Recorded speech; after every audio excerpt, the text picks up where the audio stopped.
I have known the music of Ludwig van Beethoven all my life, and yet have never heard it. The shattering thunder at the opening of the fifth, the quiet exhalations that begin the second movement of the seventh, all are adjectives on a page to me, or diagrams hanging from a stave rather than sounds hanging in the air. Yet I have known that music. I have felt it, imagined it, as someone who has never travelled might imagine foreign lands. Sir, I have been deaf from birth. The music in my life has been the buzzing of my own bones, the percussion of my inner body. I learned to form words by the application of hums and vibrations, a teacher's hand to my face, watching the shapes a mouth makes. But I have known Beethoven's song.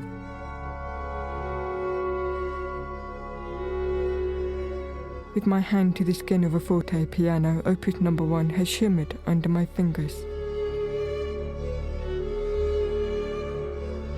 My eyes can run the length of any score, and my heart keeps time. I have never heard your work, sir, yet I have known it all my life. I have travelled a distance you would find near impossible to comprehend in my quest to meet the great composer face to face. I find myself at Ludwig van Beethoven's door, confirmed as his door, on this street confirmed as his street, looking upon a man who matches in almost every respect the great genius of historic repute. But one thing becomes apparent, one thing beyond doubt. You are not Ludwig van Beethoven.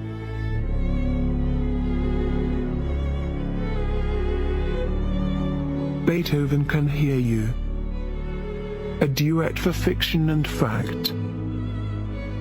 By Timothy X. Atack.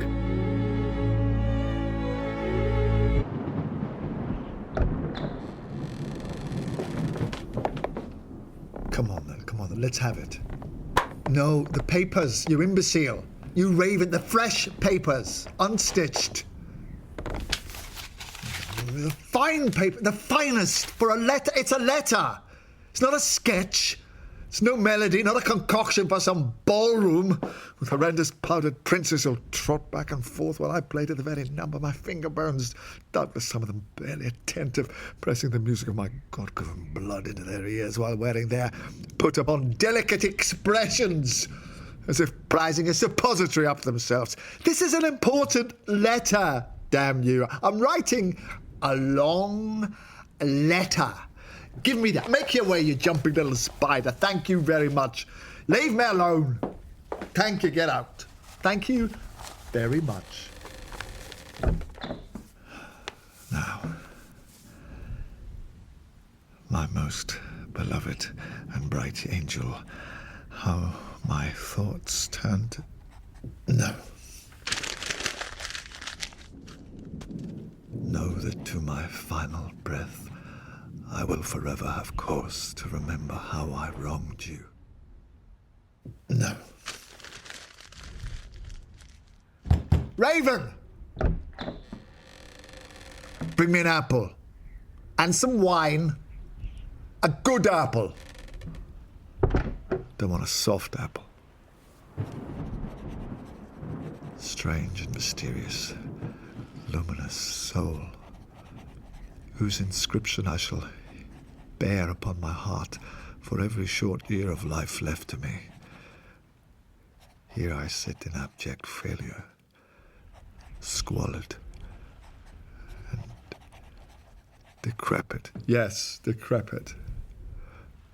Amidst repeated attempts to at least demonstrate some tiny eloquence in recompense for the wrong I did you, profoundly insensible as I was to reason and sympathy in the face of what you so graciously...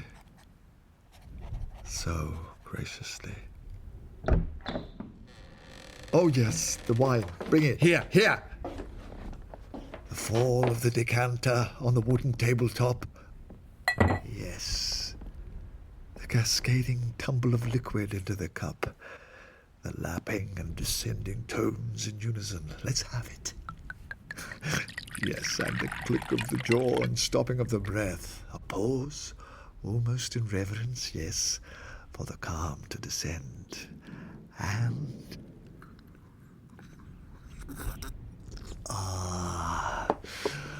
let's have the same music once more.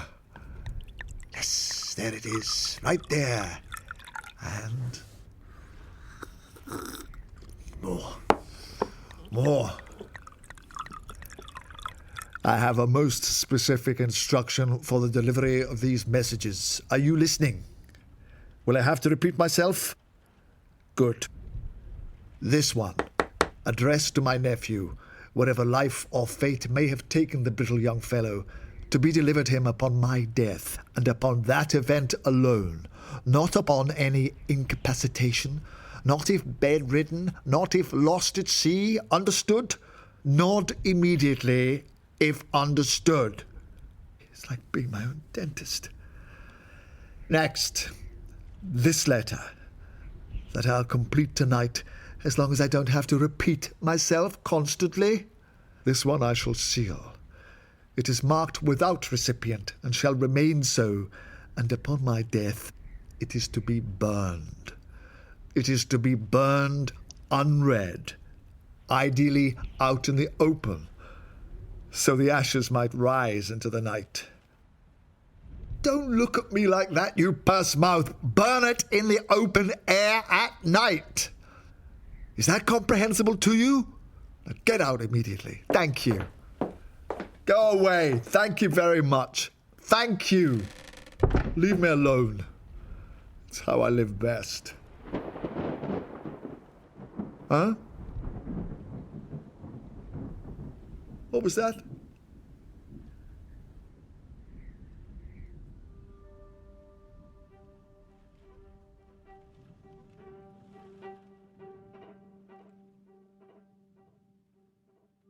My nephew, my son. By all accounts, it is the 3rd of September, 1825. Although I feel this night as though I have lived 5,000 years, and would not be surprised were I to open these windows and see the sun rise and drop several times an instant, as a marionette might dance and jig, the supreme light commandeered by him above to hop and wink like a teasing candle upon this dark consternation of mine. If you are reading this, I am undoubtedly dead. Unless that clod-hopping servant has yet again misunderstood a perfectly simple instruction. 5 bad apples so far this week. 5. Nothing against the teeth.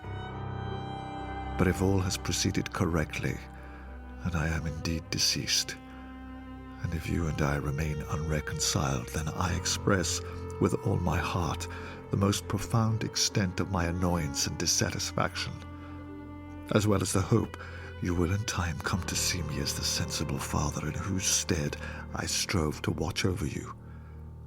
Of course, should that cheesehead that skulks around my house prove as senseless as expected, and you receive this in full knowledge I am extant and breathing, etc., then cease reading immediately. Cease, lest you and I yet someday find some accordance, and this peephole into my very soul, the bald contents of this message, become entirely embarrassing. That established, to the meat of it then.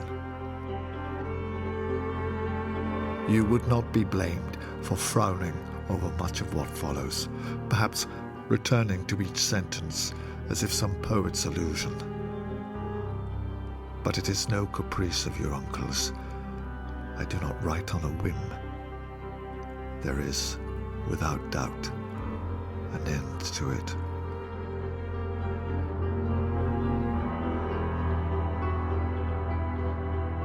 Some few days passed at Barton-by-Vane.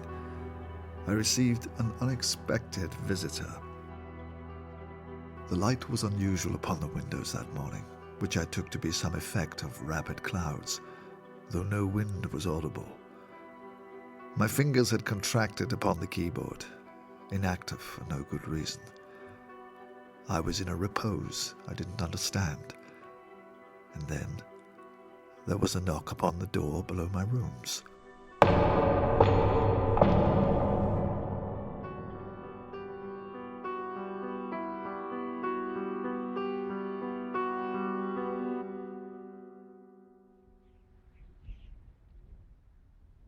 Following the passage of several minutes and much more knocking, it became apparent my raven servant was engaged in some stupidity, or had perhaps caught her frog-tails under a chair and was unable to engineer an escape. And so your fond uncle found himself answering his own door yet again, as if employing no domestics, which on the face of it, let us all agree, might as well be the case. Who was behind that door?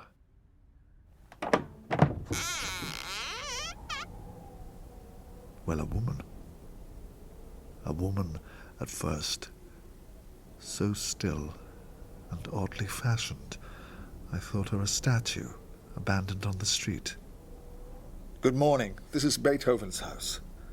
She was a young woman, alive, and one I was at first minded to send packing, given she arrived with no credentials and little in the way of intelligible speech.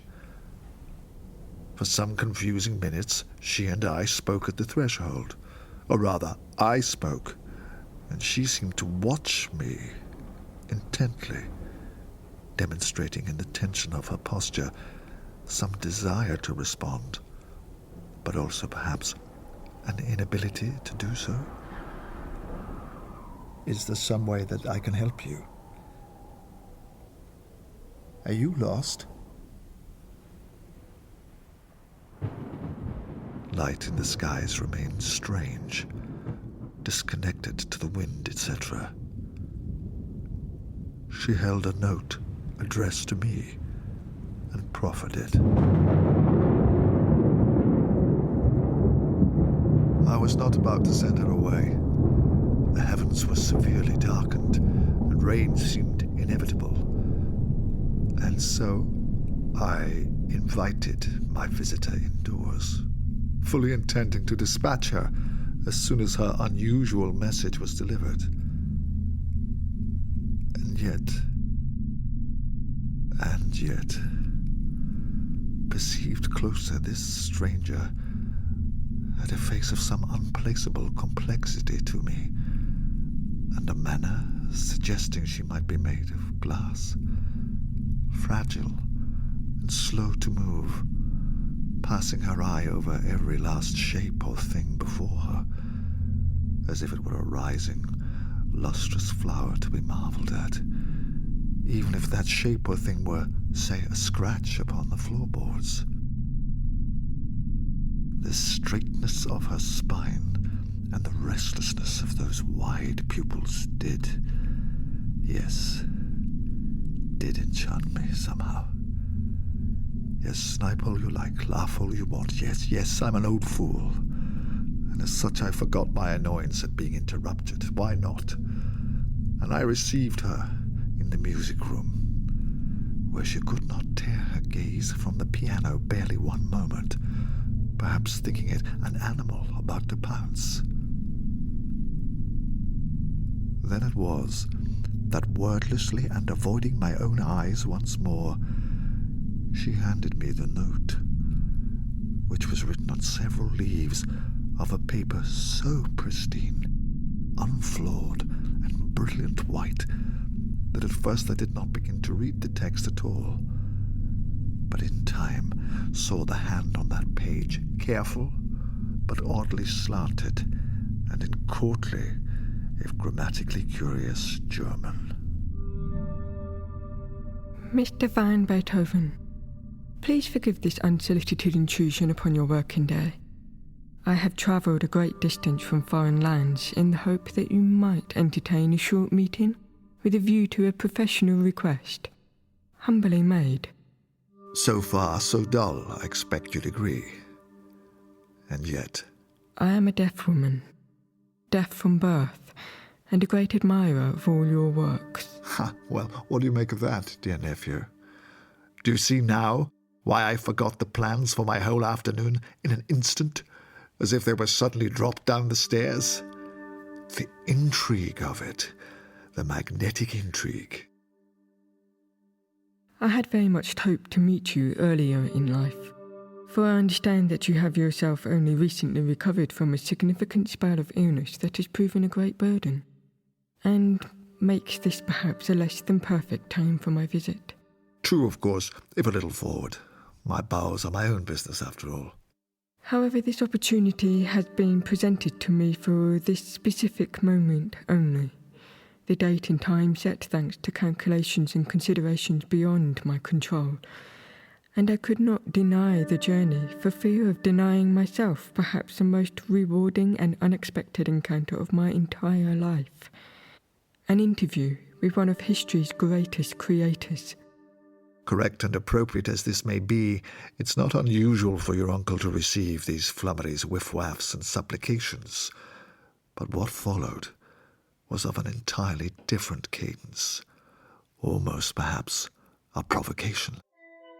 My request is that, over a short period, perhaps a few days, you teach me to play a selection of your works on pianoforte. I hear little beyond a certain force or physical sensation transmitted to me mostly through touch, in which I can sense rhythms and maintain an understanding of harmony, the different intensities of vibrations that mark intervals between notes. If nothing else, I consider myself highly attuned to your work through pattern and theory, and while I have never technically heard the full force of that music, I hear it forcefully enough through other means. The reason I find myself before you today is not for the sake of empathy, or indeed as some form of novelty. Upon being given the means to journey to a place of my choosing, any place at all, I had but one immediate desire, of learning to play Beethoven's music under the tutelage of he who created it, a man who has endured so much to practice his art, an artist who would know more than anyone how to describe the intent of his work for the benefit of a musician who could never hear the bare notes. I do recall asking the young miss her name. I also recall that any response was lost in a momentary fog of confusion, as it became perfectly apparent, of course, how idiotic of me, that she could not hear the slightest word. And though capable of reading the shape of my mouth, she was struggling against that old habit I have of chewing upon my words, talking into my neck and so forth. Naturally, this problem, requiring pen and paper to further the matter, found me bellowing for that shuffling fool from the top of my considerable lungs, and shortly thereafter the usual noises of stupefaction and dullardry told me the raven had appeared in the doorway behind me. Whereupon the entire aspect of this conversation changed. While still respectfully facing my visitor, I answered my servant's unending questions as to which kind of paper I might receive and how. During this exchange, the lackey was behind me, and yet I spoke and understood in turn. This, it transpires, is what caused all colour to drain from the face of my young visitor, and for her to depart her chair and proceed from the room at speed, as though a heavy rain had begun to fall.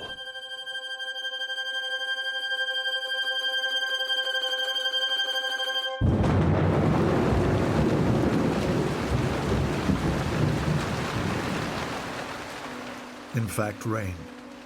Yes, rain, outside. In fact, it had begun, but outside, of course. And I watched from my rooms above as the visitor bolted from my door below, crossing the street hand to mouth, sheltering first in an alcove opposite. Then to and fro she went, into and out of the deluge, looking to the skies, looking to the ground, looking anywhere but from whence she came. Confound her, I thought. Confound her primness and useless mystery. What was it she had announced upon her leaving? You're not Ludwig van Beethoven. Nonsense. I am the only example. It's impossible. I assure you I remain possible if naturally distinctive, most likely unique. And here, nephew, seeing her departed, and in that rain so rudely, I felt a rage fall upon me, all too familiar to you, of course.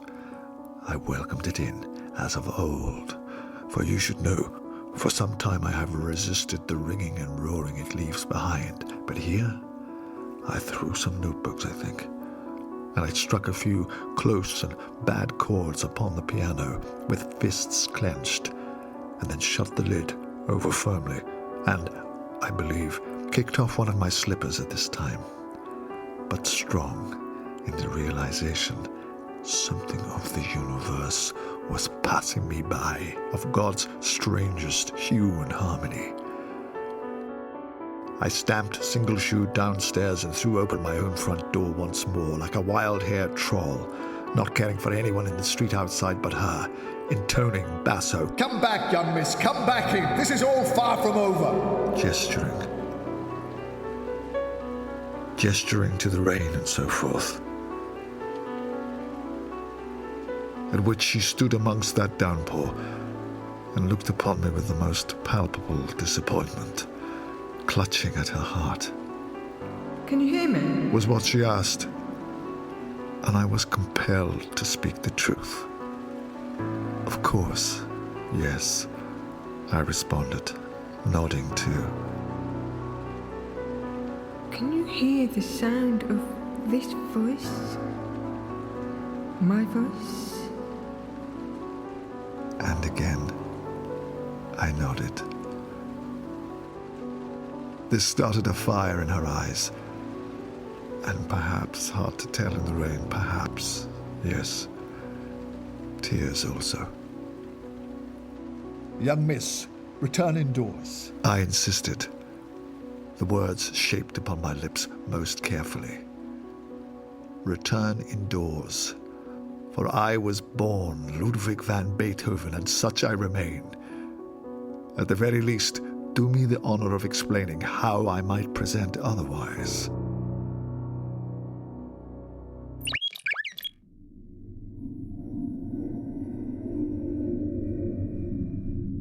Older New High German is likely to be less in evidence.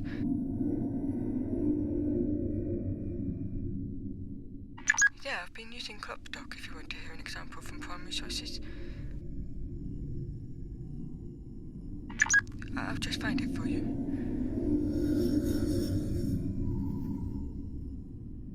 Still further do I travel in my tremendous path, still nearer draw to the Saviour's death, to his death who breathed naught but love divine, and whose love supports my fainting powers. The year will be 1825. It will be autumn.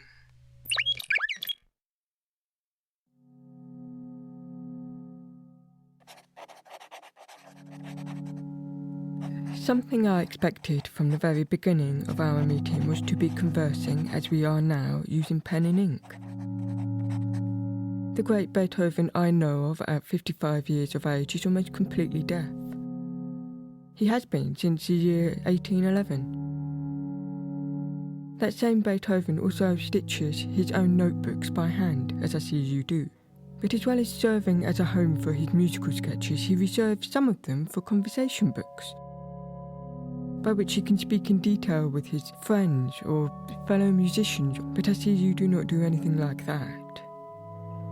The many volumes of conversation I expected in your home are entirely absent. My heart is full of doubt, and I feel overcome, sick with fear that my journey has been for nothing. Sir, are you not deaf? Or are you somehow far more at home, far more comfortable in the loss of your hearing than my information suggests?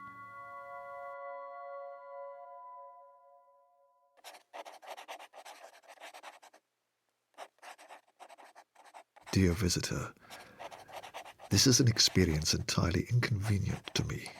To sit patiently and await the arrival of your words is a strain upon my person, also the brain.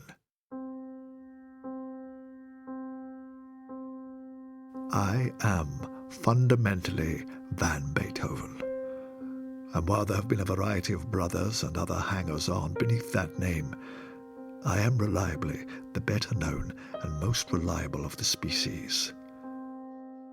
My brothers include an apothecary and a man most dead of consumption. Not much of note, then. And you cannot be mistaking me for my father, Johann, who drowned himself in a vat of wine some time gone.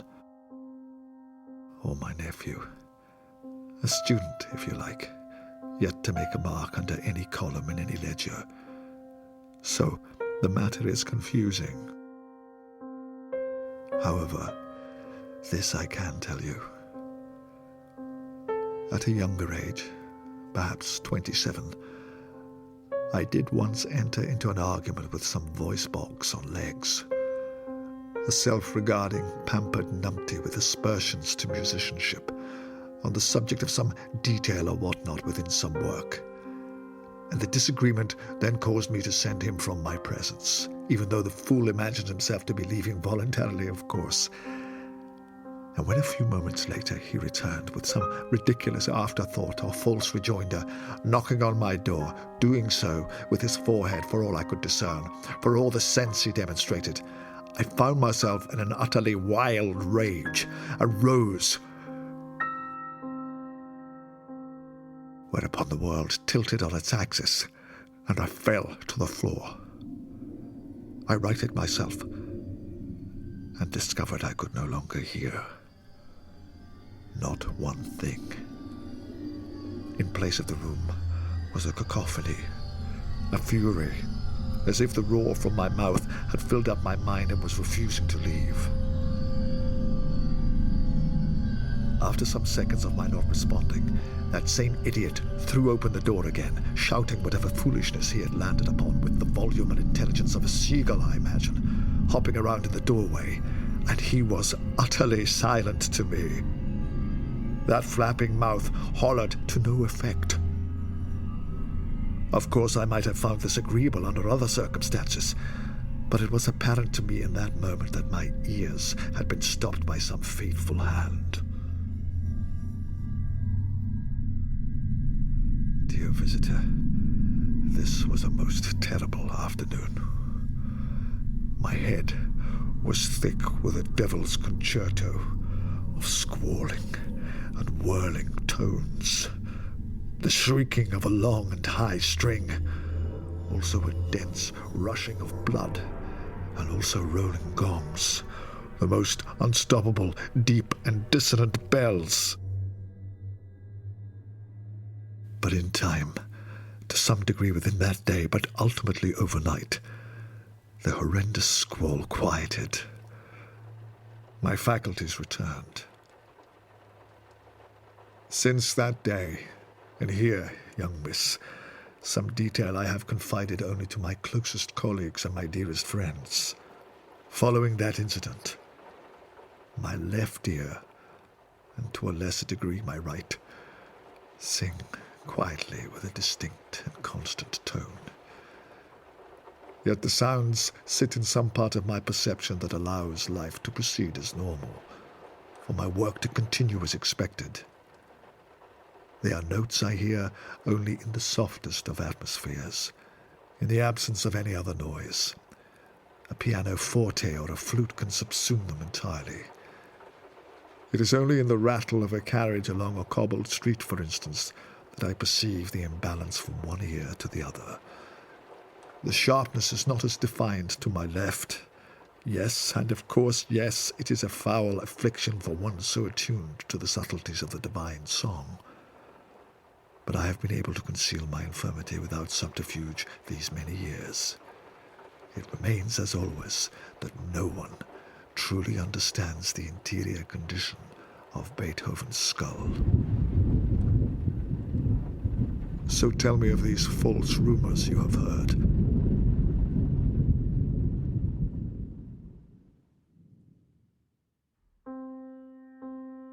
The source of my knowledge is one which would take much time to explain. Sir, were you not baptized in December, year of our Lord, 1790?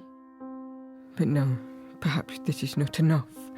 Perhaps I should ask you some quieter details from the pages of time, some footnote. It may take some thought. As I sit here, my despair accumulates densely upon me like a fall of the iciest snow. It's almost impossible to explain to you, sir, how distant is the land I have come from. Not only in the measure of miles, but most of all in the measure of deepest time and deeper emotion, the requirements I have met to explain intricately and repeatedly the need for me to arrive in this chair, here and now in your presence, watching you at the Broadwood close by. When I was younger, no one quite understood my interest in music. It was seen as perhaps a kind of rebellion against my nature. If so, it was because of Beethoven. I had read that when Beethoven composed a work, he was often spurred on by a mental image, or an emotional one. Is this true of you? Also, do you find yourself appalled by your very body? Is it a subject you shirk from? Do you distrust doctors and suspect a trick in every cure? Do you vomit? Do your stools squirt? Do you drink despite all medical advice, braining yourself with wine, and yet take country walks in all weathers, whatever your physical state? Do you regularly imagine yourself undergoing a variety of deaths? Do these images of the end often play a part in your cadences and codas? Do you spell them out with strings and brass? I must ask. There's no other way. Have you been talking to my doctors, Beethoven? Sir, no, I have never met them. Is it Schuppensieg? That fat little clam-past gossip. Did Schuppensieg put you up to this? As a joke, write your answer, Beethoven. I have heard of the great violinist, Mr. Schuppanzig, yes, but never met him. So how? How then? Why all this? This here? You've practically plucked my eyebrows here. You're inside my very intestines. These questions explain their provenance. I am angry, Beethoven. Is it true? Have I described you as a whispering ghost, my... Damn it, yes. Damn it, yes, you have, and I want to know how. I want to know how, Beethoven. There is no need to keep signing your name, sir. I accept who you are. I accept who you are, and my mind races. There is no doubt. Your likeness, your language, your skill and your style. The company I am in is that of Ludwig van Beethoven, but with one fundamental, unavoidable difference. You can hear me. You can hear the catch in my breath as the horror of it all becomes real to me. What horror? There are two immediate possibilities. The first one, that could make no sense to you, but it's best described as my having taken a wrong fork in the road. Except mine is a road that twists about itself, and you can not only journey along it, but within it and on its underside. The lands I have travelled from are distant in many ways. The second possibility is by far the worst. It's the possibility of a lie perpetuated by evil men. An astonishing idea of the greatest of composers deaf and still creating the most wondrous, powerful music. A fable of despair followed by triumph that was created to who knows what end. And if that was a lie, it's one of the biggest in the history of human art, and I have uncovered it through my own selfishness. I don't want to believe it. I'm desperate not to. Yet, here you are. And not the Beethoven I love. My quest has failed.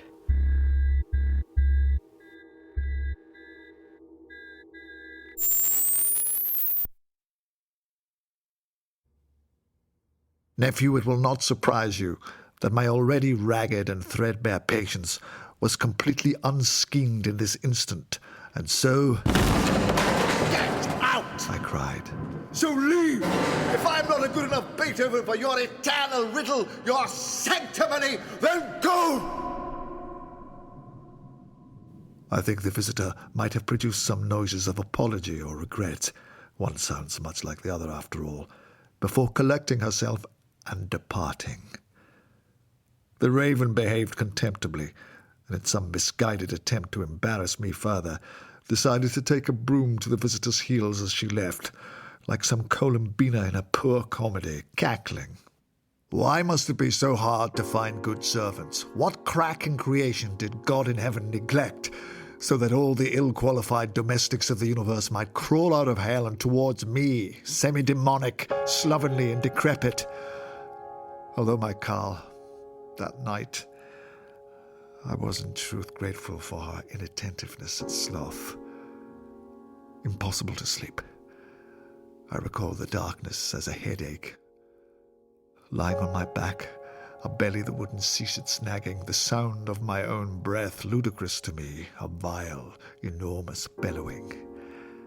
And yes, also, the tiny whine, living like an insect in the root of one ear, its corresponding sibling perhaps less insistent, but just as apparent in the other. That night, in the amplified hush of the bedchamber, I heard them clearly, worse than for many years. They feed on wine. They sing louder when swimming in its warmth. And yes, my nephew, I had drunk much once the visitor departed, perhaps 2.5 bottles, but it was not the wine alone that stayed my sleep. Deaf. Me, deaf. Beethoven, deaf, no, never. Ridiculous, abstract, stupefying concept, me, no. I wasted some moments arse-edged to the bedside before fumbling for a candle and returning, as ever, to the piano. The Broadwood is quite the most sonorous of any pianoforte I have owned. And here, Carl, you might once more pause and reread, for yes, what struck me in the dead of night for the first time was that I could not remember having the Broadwood installed at Barton. But no matter. The mind needed respite, and what better than some crashing of waves, some thunderclaps. Gratifying, but not enough. Every time I chanced to look at the visitor's chair, I saw a ghosted outline of her somewhere in the candlelight. I was offended by this shadow, and reprimanded it. Me, deaf, preposterous. And to think I was the one with a head full of glug.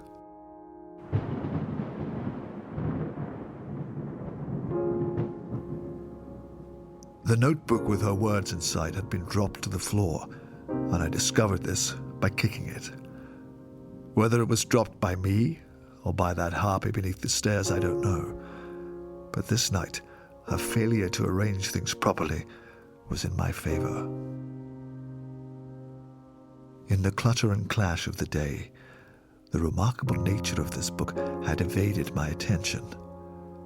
Its stitching was immaculately measured, its pages so lustrously white they seemed almost luminous in the dark.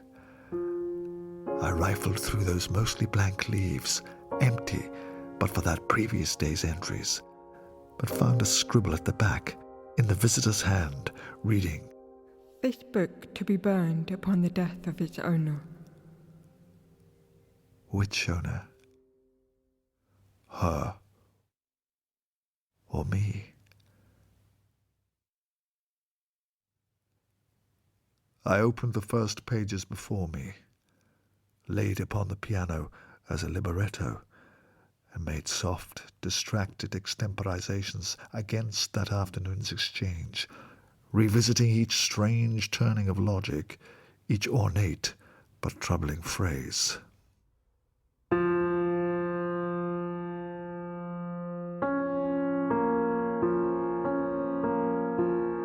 you hear the sound of this voice?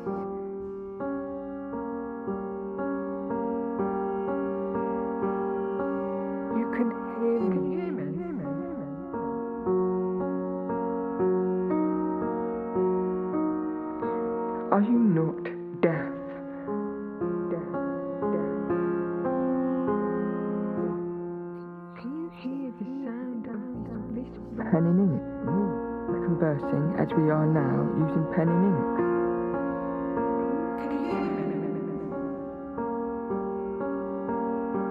I am a deaf from my heart is full of doubt from birth, and I feel overcome, sick, with fear that my journey is nothing.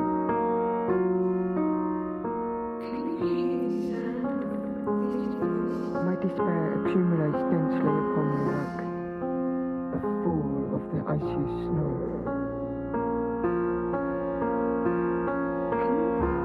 Is this true of you impossible to explain to you, sir? Can you hear me? Distant is the land I have come from.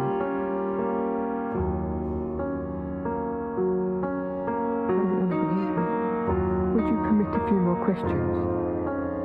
Can you hear? The kind of questions that strangers should not ask. Are you not deaf?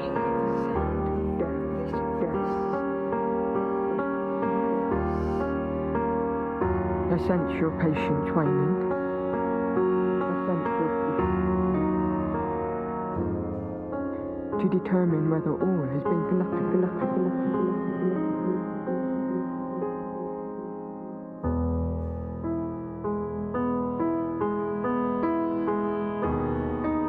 When I was younger, no one quite understood my interest in music. It was seen as perhaps a kind of rebellion against my nature. If so, it was because of Beethoven. I had read that when Beethoven composed the work, he was often spurred on by a mental image.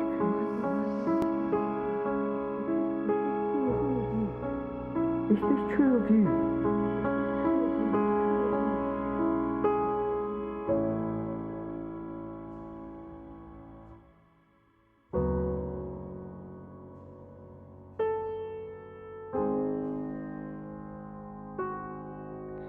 Are you not deaf?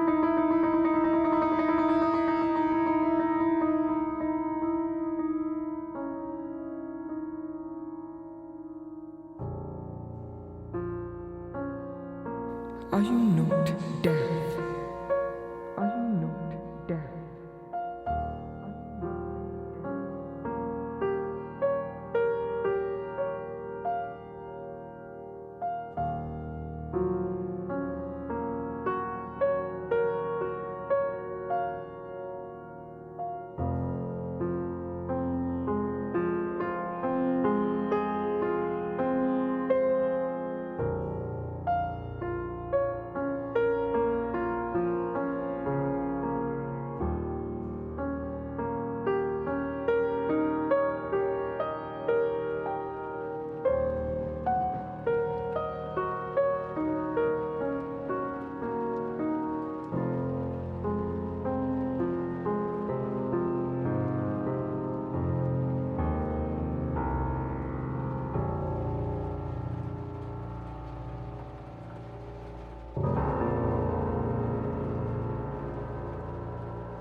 Awoke before sunrise, with my head upon the keyboard.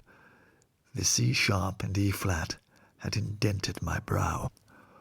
One hand on the last chord I'd sounded, and the other hanging like a gibbon, head like a dog.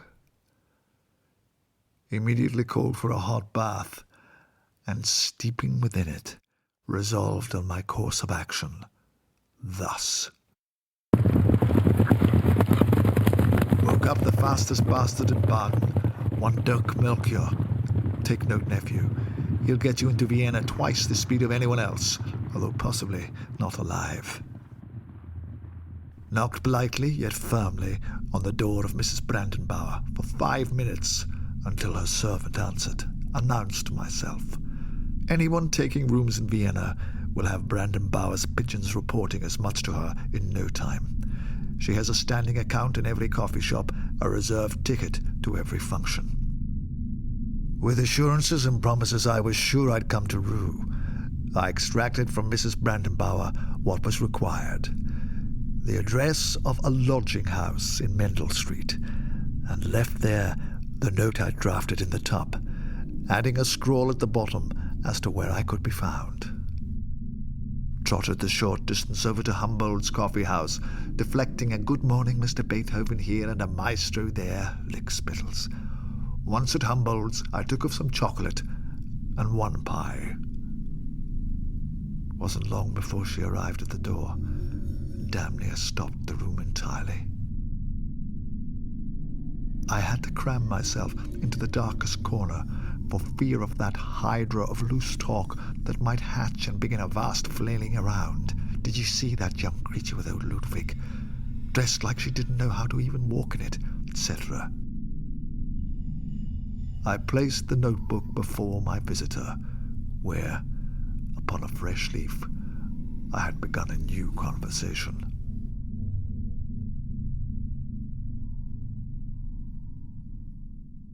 Last night, inspired by your words, I attempted to compose for a great silence. I found I could not. The proposition of an unhearing composer is fascinating, however.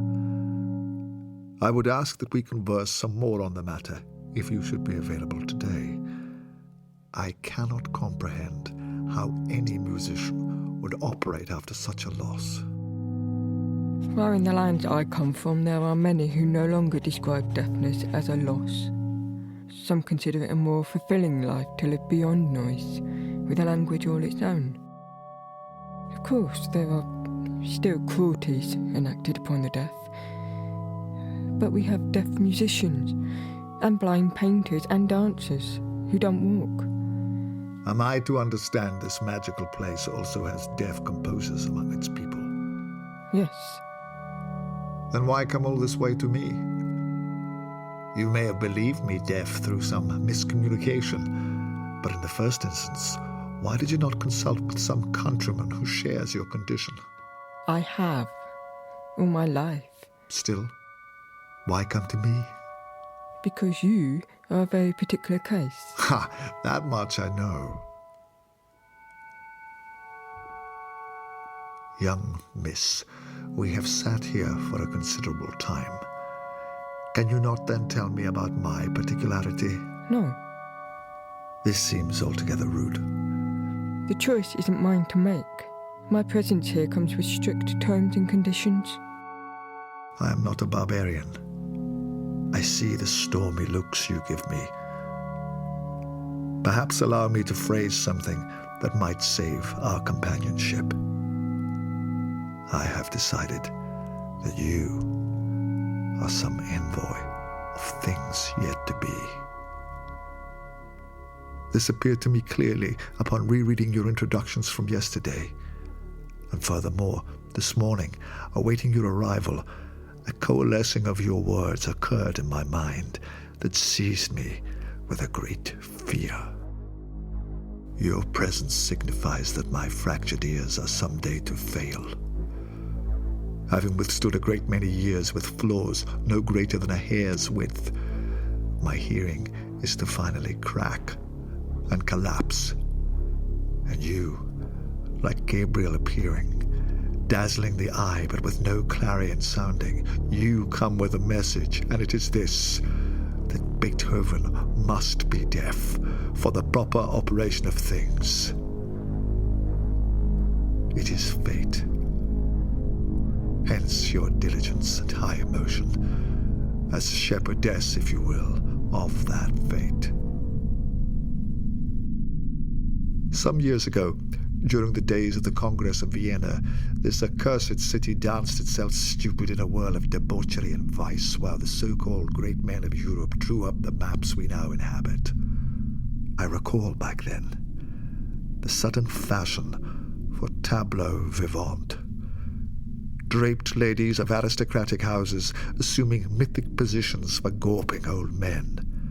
And I fancy myself now such a gawping old man, watching a tableau of my own life sometime in the future by candlelight, but it is peopled instead by faces from my life. There is a perfect representation of myself, sat at a piano, head in hands, bereft, unable to hear its chime, a carefully placed candle capturing the fear and pain in one visible eye, the full effect being as if under a great thundercloud at the furthest extent of dusk, a silver spray of lightning overhead. You, my visitor, are featured also, robed as in the Jan van Eyck Annunciation may be, perhaps perched atop the piano's far end. Meanwhile, my nephew himself, foreground, kneeling, is weeping, inconsolable, etc. This is a broad representation after all. While upon the boundary my bulbous brother Johann and his strange wife stand looking upon this misery as if it's entirely a Sunday stroll, those stupid smirks on their faces which don't surprise me in the least. Then perhaps also some smattering of cherubim played by street children. This to say, sweet and perturbing visitor, that anything the future holds must be imparted to me. I must know. I must be prepared. If all is to turn to dust in my ears and to ash in the mouth, and for my only profound and meaningful contributions to this dirty, ugly world to fall into ruin. Mate, seriously, I'm no angel. Excuse me? I'm not an angel. I bring no message. Are my ears not at risk? I don't know. Are you to return abroad? Will you leave Vienna? When I first arrived the day before last, this city felt like the most magical apparition. Now I see any old city. Perhaps I should go. But I too have a fear. You couldn't put it in a tableau or frame of any kind. I sense it has a larger shape. I have some time to hear of this shape. Unfortunately, a full explanation requires me to tell you of a life you've never lived. Although, perhaps I could, given that neither of us know which path we're presently on. So tell it, and let heaven be damned. Tell it, and we'll have more chocolate or more pies or anything you desire. Tell it so I might sleep. Tell it so you may depart in peace. But tell it entirely, dear angel, and tell it today.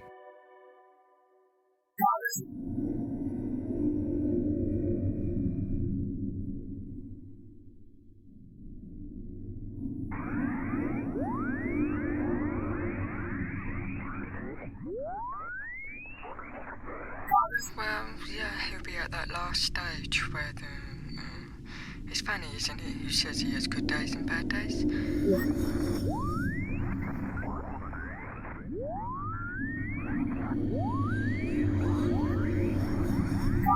Some days you'll have to shout. Other days he can hear you if you lean in close, maybe. What's the distance from Baden to Vienna? I'll have to factor that in. It will mean arriving in the afternoon, I'm guessing.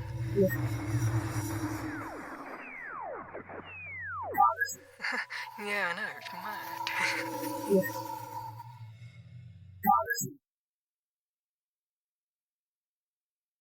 Yesterday, when you described the disagreement that led to a fall, I felt a momentary calm.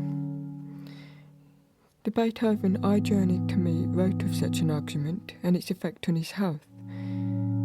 Except for that Beethoven, your hearing never truly returned. Over a decade it left you, until sometime past your 40th year you found yourself profoundly deaf. That immense roaring and howling you described became a permanent companion. At first it made you ashamed of company, afraid. What would public knowledge of your condition do to your reputation? You'd always been sickly, Your guts would plague you all the time. Perhaps a tinnitus was a sign of something riddling your whole body. Almond paste, smeared on cotton wool and driven into the ears, had no effect. Neither did fresh horseradish. You syringed yourself with warm milk on the orders of the professor of medicine at Vienna University. Nothing, no change. The first consequence was an end to your career as a virtuoso pianist. The much admired dynamics you'd perfected through years of practice were now obscured to you. And in later years you would sometimes make a joke of it. Hammering huge, thick, distorted chords on your piano and asking unsuspecting visitors, "Is it not beautiful?" just to see the look on their faces. But in your fourth decade, the absence of any cure drove you to such despair, made you so uncertain of any future in your art.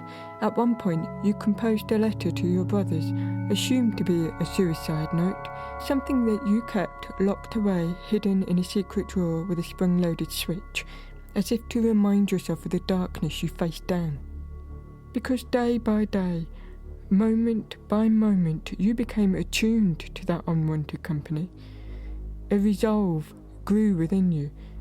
You wrote, If only I can be partially liberated from my affliction, then I will come to you as a complete and mature man. You will find me as happy as I am fated to be on this earth. Not unhappy. No, that I could not bear. I will seize fate by the throat. It shall certainly not bend and crush me completely. Oh, it would be so lovely to live 1,000 lives. You, Beethoven, wrote that. The creator of the metronome fashioned ear trumpets for you. You avoided using them.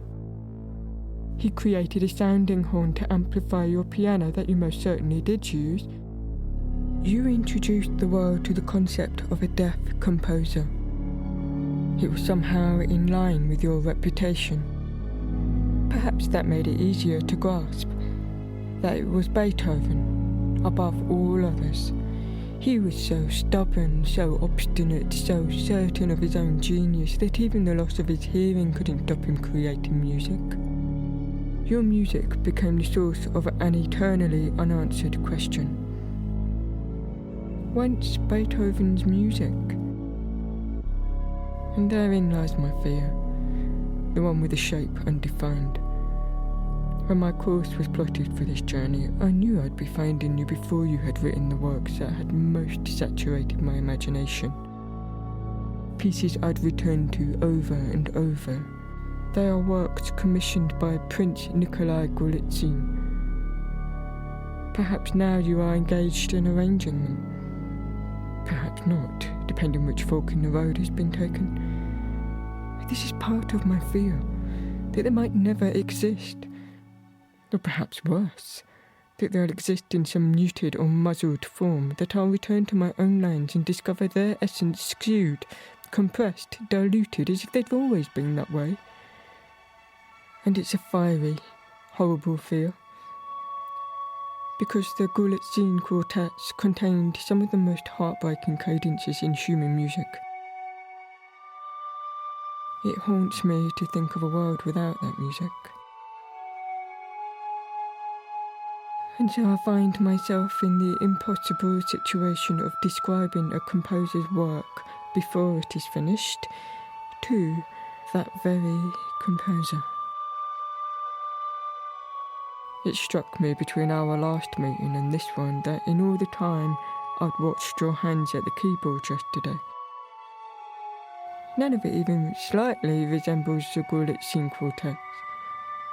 And here the shape of the fear prickles and shudders. What if this finds me in some way at the centre of a whirlwind, the focal point of an undetected change?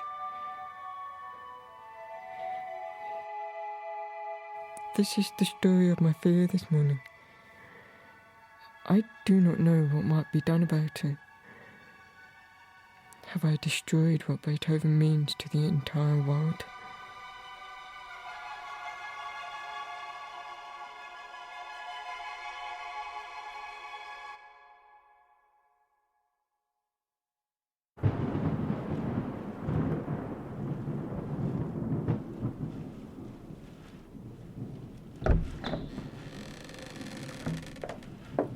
I've finished this wine. Bring more.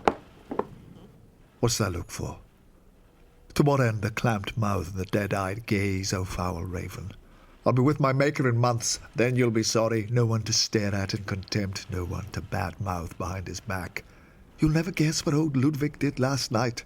Locked himself away for hours on end, writing a letter to some mysterious young miss who no doubt will have none of him. I see you rolling an eye over the page here. Yes, none so subtle as you. Yes, indeed. Well, it's not what you think. The wine, please.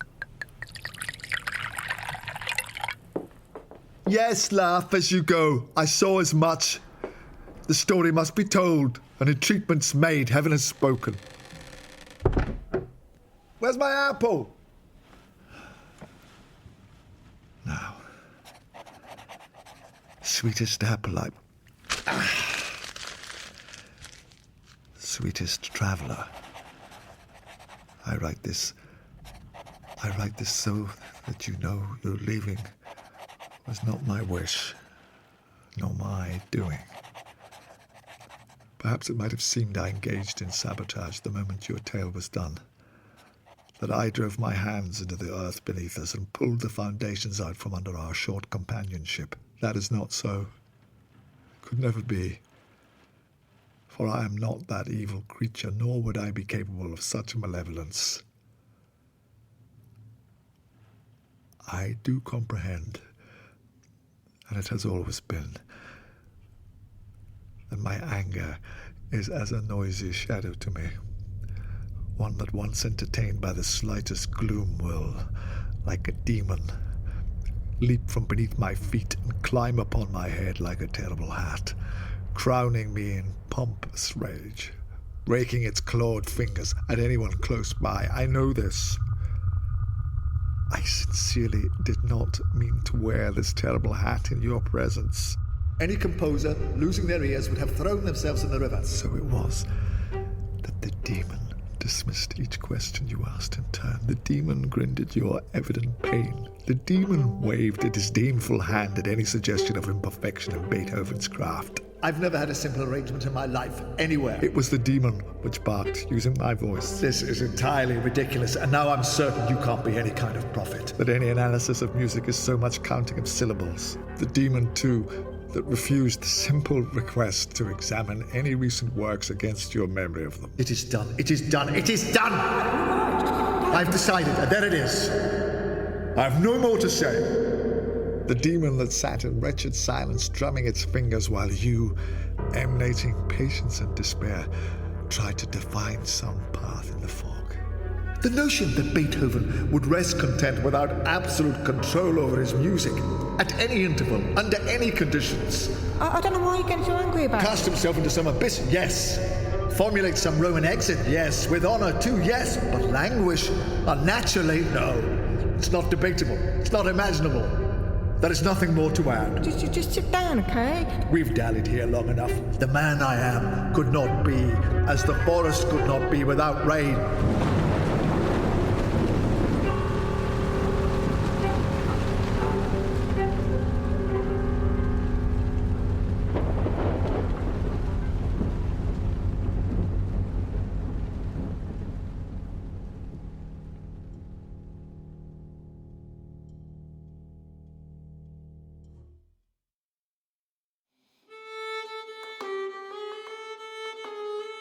Violin, 3,136 to 196 Hz. Viola, 2,093 to 131 Hz. Clarinet, 1,760 to 131 Hz. Contrabass, 525 to 33 Hz. piano, 3,951 to 28 Hertz.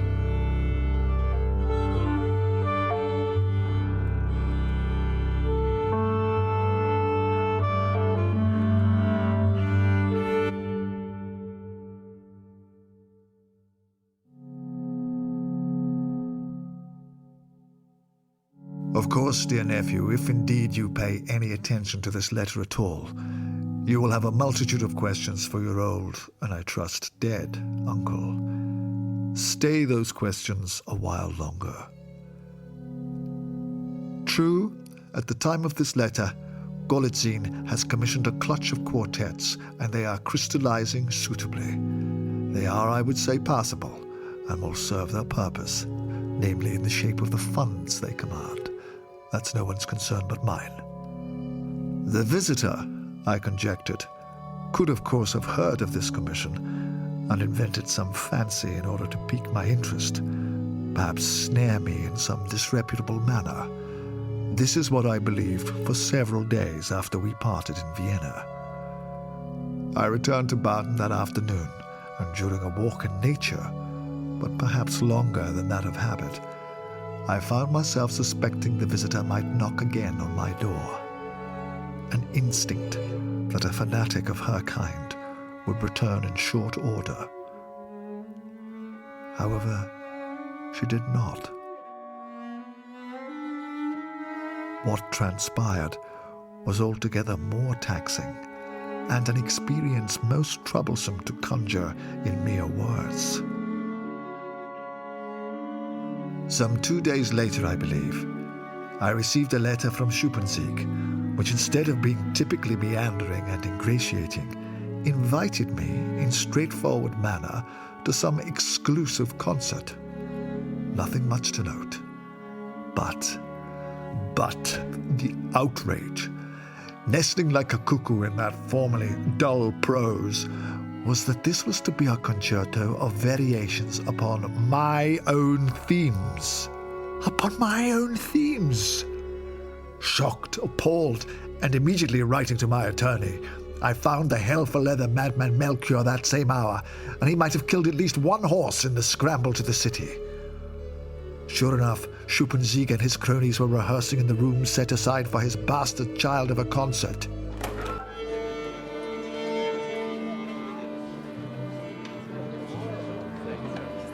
And sat with care and calm between the violins and the violers was their conductor. Not the jelly Schuppensiek, no, but my visitor. She rose and solemnly handed me another of those remarkable notebooks of her own devising, in which the first entry appeared as follows. Mr. Van Beethoven, please forgive this unsolicited intrusion upon your life. I'm a deaf woman, deaf from birth, and a great admirer of all Beethoven's music. I'd expected to meet a different man, and find myself terrified that you will not compose a piece that I always thought was a hymn to acceptance, of the triumph of the mind over the impermanence of the body, of creation over entropy. A set of quartets I've read like poems on the page. However, if you're not deaf, I must take you to that world the best I can. I feel certain, so certain, that it's the only manner in which you might come to write that music I love. I've composed my own piece, a variation upon a theme of yours. I've called the piece Concerto for Diminuendo. The mode is as follows. A motif, a phrase, shall be repeated, tutti, over and over by this ensemble. This precise repetition and lack of development is intentional, but what seems like a perverse arrangement has a purpose. In a specific order, the players shall cease playing, stand, and leave this room. They will do this as a representation of the perceptions of a man who gradually ceases to hear certain tones, the highest of them first, proceeding eventually to the whole. You, or a man much like you, once wrote, "What is difficult is good." Reading those words created in me the final resolve to become a musician.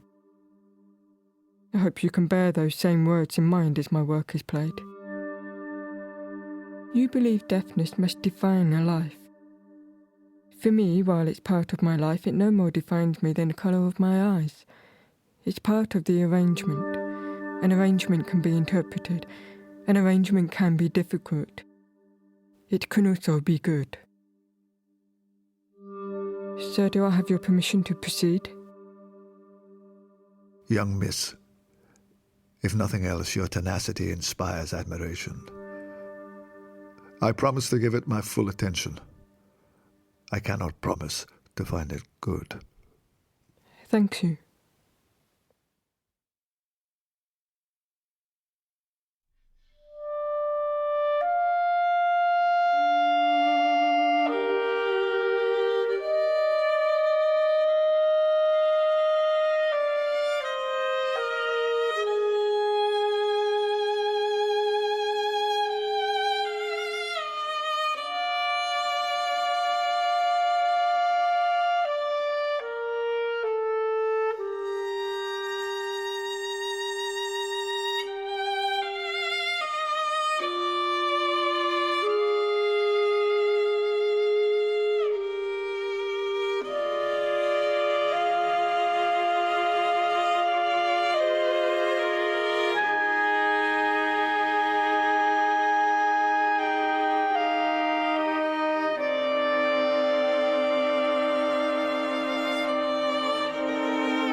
I was most surprised, faithful and mysterious angel, that upon the end of your concerto, as the contrabassist concluded his final ostinato and solemnly left the room, I had been left entirely in solitude. I had expected to turn and see you, standing some distance behind me, perhaps understanding of my tears, although it would not have been too forward of you to smile in acceptance of a foolish old soul finally reaching an accommodation with your story. But after that first shock of finding myself abandoned, in truth, I understood instantly I was never to see you again.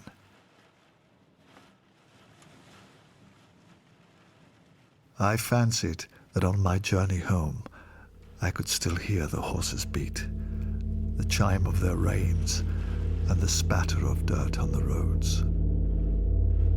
As I took to bed that night, I almost could perceive the wind pushing against the walls, as it often does here on the corner.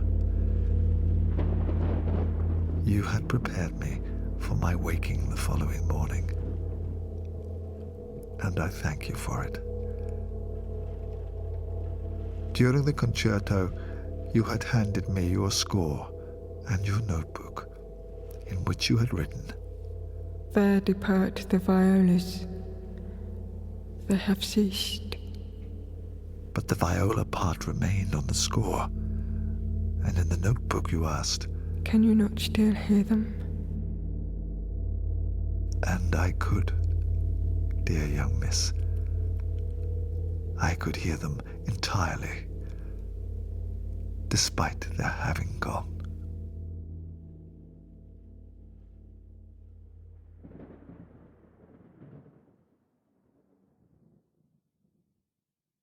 Just after sunrise the following day, I raised myself with more spirit than in a good long time. I woke, of course, profoundly deaf. It had ever been so. How else is Beethoven these days, but deaf as a loaf of bread? Ha! You might as well shout at the mountains, they'll hear more than I. For a few moments I rifled through my conversation books, convinced I might find our exchange from some days before. I did not. This, somehow, I also understood. The squall in my ears clattered around as a friendly puppy might, asking for a ball to be thrown, so. The quartets were upon the piano, half-scrolled piles of ambient paper, unruly and unkind to me in the second movement, the work bad, uninspired. Upon resuming my place at the keyboard, I found the music altogether more responsive than ever before. It emerged under my fingers and caught fire.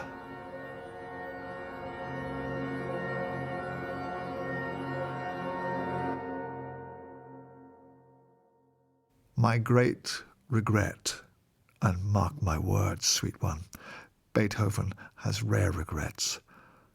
Ones relating to strangers of uncertain provenance, rarer still. My greatest regret is not to have tutored a ghost in the playing of my music. The proposition itself was remarkable, but it is not for my own sake I grieve the loss. I grieve it because I did you a great wrong. I denied you your wish. So there it is, and I've said it. I've written my nephew in a letter to be delivered only once.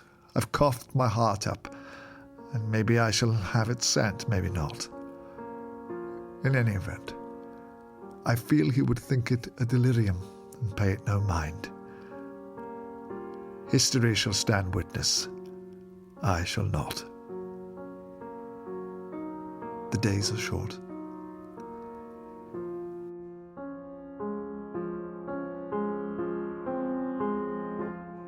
I've decided on an instruction for this letter to be burned in the open air at night. That seems most expedient. The light in the dark might catch your eye. Yours, a fellow composer, a poor Austrian musical drudge, Beethoven. Addendum. In my earlier days, when I played, I would laugh at any tears from my audience, scorn them, and call them fools to their faces. Today, in writing the quartet in B-flat, I wept, and did so a while, and did not care, even if that damned harpy saw me crying.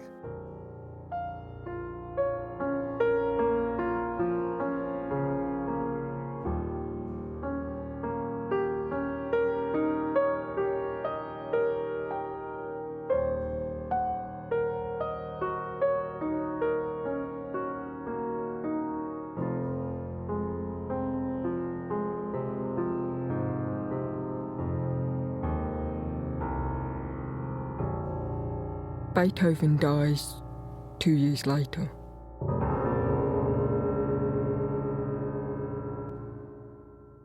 Before he goes so far as to do that, he completes what would be known as the late string quartets.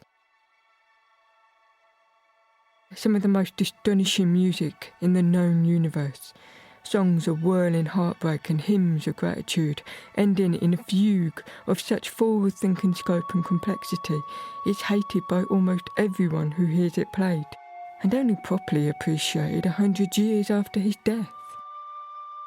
His publisher begs him to write a different, simpler, more comfortable ending for the quartets. He does so, he needs the money, but eventually this cop-out is pretty much ignored. And the fugue, his staggering final expression of the infinity of tones, is what will be remembered. Profoundly deaf, having to sit close to the instrument to hear the slightest vibration, he writes his last music in the same way as Einstein will one day describe black holes, through inference and mathematics and memory and faith. I've always thought that anyone interested in music as an act of faith would want to meet Beethoven.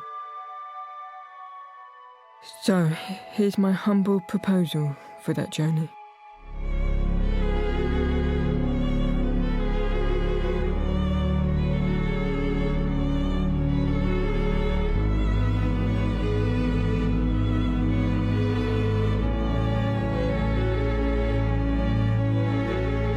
Beethoven Can Hear You, by Timothy X. Atack. Starring Peter Capaldi and Sophie Stone. Music by Lloyd Coleman. A BBC Cymru Wales production. Directed by James Robinson.